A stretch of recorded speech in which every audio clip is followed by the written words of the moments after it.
पिछले एक साल से भी ज्यादा वक्त से मिडिल ईस्ट में एक बड़ी जंग के बादल छाए हुए हैं। गाजा और लेबनान में तो लगातार जंग चल रही है।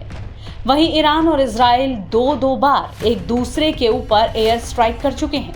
हाल ही में ईरान पर हुए इजरायली हमले के बाद अब निगाहें ईरान की ओर हैं कि वो अपनी धरती पर हुए हमले का जवाब कैसे और क्या देता है।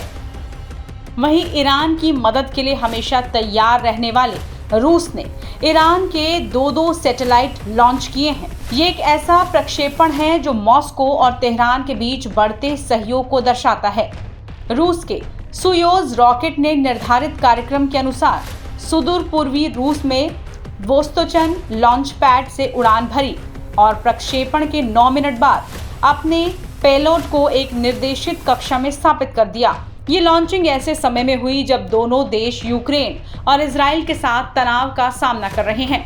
इससे पहले मॉस्को में ईरान के राजदूत काज़ेम जलाली ने कहा, रूसी रॉकेट मंगलवार को 2 ईरानी उपग्रहों कोसावर और होद को कक्षा में प्रक्षेपित करने के लिए तैयार है।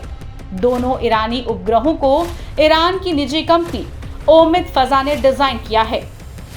ईरानी सैटेलाइट को रूसी सोयूज़ रॉकेट के माध्यम से लॉन्च किया गया है। ईरान की ओर से इस बारे में एक बयान भी जारी किया गया है।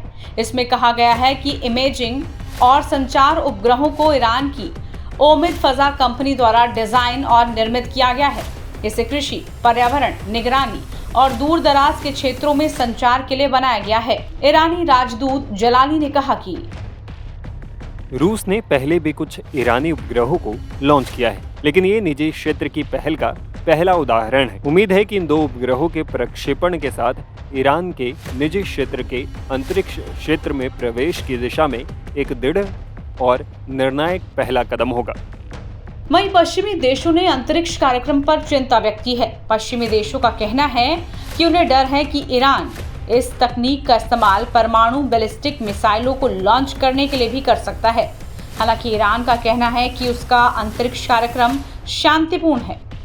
2022 में एक रूसी रॉकेट ने ख़याम नामक एक ईरानी पृथ्वी अवलोकन उपग्रह लॉन्च किया था, जिसे तेहरान के आदेश पर रूस में बनाया गया था। और फरवरी में रूस ने पॉर्स 1 नामक एक और ईरानी उपग्रह को कक्षा में भेजा था। हमास और हिजबुल्लाह से इजराइल की जंग के बीच ईरान के साथ भी तनाव चरम पर है। इजराइल ने भी ईरान को चेतावनी दे दी है कि अगर अब तेहरान ने अपनी गलती दोहराई तो वो उन ठिकानों को निशाना बनाएंगे जिसे 26 अक्टूबर के हमले में जानबूझकर छोड़ दिया गया था। दरअसल इजराइल ईरान के न्यूक्लियर प्रोग्राम को निशाना बनाने की तैयारी कर रहा था, लेकिन उसे इस मामले में अमेरिका का साथ नहीं मिला था, जिसके बाद उसने ईरान के मिलिट्री ठिकानों को ही टारगेट किया। ऐसे में रूस और ईरान ने मिलकर जो सैटेलाइट लॉन्च किया है, उससे यकीनन दुनिया भर में टेंशन हो गई है। खासतौर पर पश्चिमी देशों की टेंशन जरूर बढ़ गई है।